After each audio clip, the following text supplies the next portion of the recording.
Hey everyone! So in my last unboxing video, I thought I was unboxing an Eastern musk turtle, but turns out I ordered an Eastern mud turtle.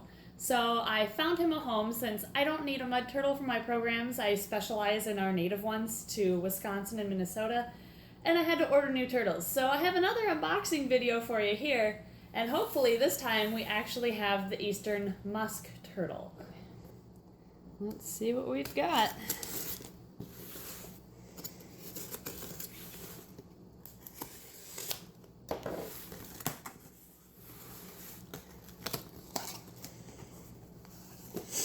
Oh, look. A bunch of freebies again. And I ordered this stink pot from the same spot I did before, which is turtlesandtortoises.com. Oh, cool. That's a new one. So we've got a bunch of Zoom Ed paraphernalia. Get rid of these. Now, I have been letting the box sit for about half an hour since it is a little cold outside, so they should have been warmed up to room temp at least. And that's still warm, so that's good. Wow, they gave us a whole jar of turtle food. Mud and musk turtle food. That's awesome. Oh, and here they are. Now, I ordered a male, and the people at turtlesandtortoises.com were awesome. I think it was actually Jay who I was talking to. He included a female, too, so that I can have a pair, and it was just to kind of help pay for the fact that I had to buy shipping twice since I ordered the wrong one first. But here they are. Wow, you guys are so little. Now, since these are the stink pot, this is actually the one that's known to smell really bad when it's scared. So hopefully they're not too scared. Here's one of them. We've got, oh, it's just some tissue paper underneath you. You are cute. It looks like you are the male. Your eyes are clear. You're looking good. Okay, you know what? I'm gonna put you in here for now.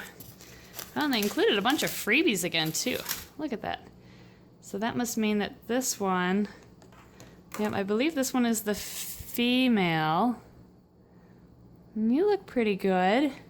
That's just, okay, that's just tissue paper. Look at all these spikes that she's got down here. I'll try to focus on her. She's got all sorts of little spikes by her tail.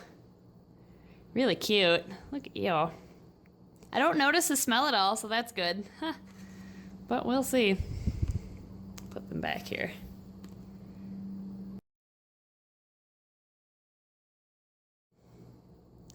So they look to be pretty good. They're actually getting pretty active now that they're warming up. The female here has an interesting hole in her carapace, and the male, I noticed, has a nick in his, and that's likely because these are, from what I assume, wild-caught specimens, which I do feel bad about. I tried to order captive-bred specimens first, but they were all out of those, so I did end up getting these instead. But the ultimate goal is to be breeding these two stink pots so that I can offer a captive-bred alternative to further wild-caught turtles. And they'll be used in educational programs, so they will be put to good use. Now, this is Wisconsin's smallest native turtle species. If you can believe it, these are close to full grown. They only get about 4 inches long as an adult. And when they hatch from their eggs, they're about the size of a nickel to maybe a quarter. They're really tiny and just adorable. The stink pot has poorly webbed feet, so they spend a lot of their time on the bottom of the water foraging for food. And they also have a tough time swimming around or getting back up to the surface, so they climb rocks and driftwood and plants to get back out. So I've actually added some plants and some other structures to my turtle tank to help them out with that. Now, the stink pot has a hinged plastron. Right here is a hinge, and they can move this part of their shell in. It's a poor hinge. They can't move it as well as some other turtles can with theirs, but it's enough so that they can tuck themselves inside their shell when they're scared. So overall, these two seem to be in pretty good shape, other than a couple previous wounds that seem to have healed over just fine. So they should make an excellent addition to the turtle programs.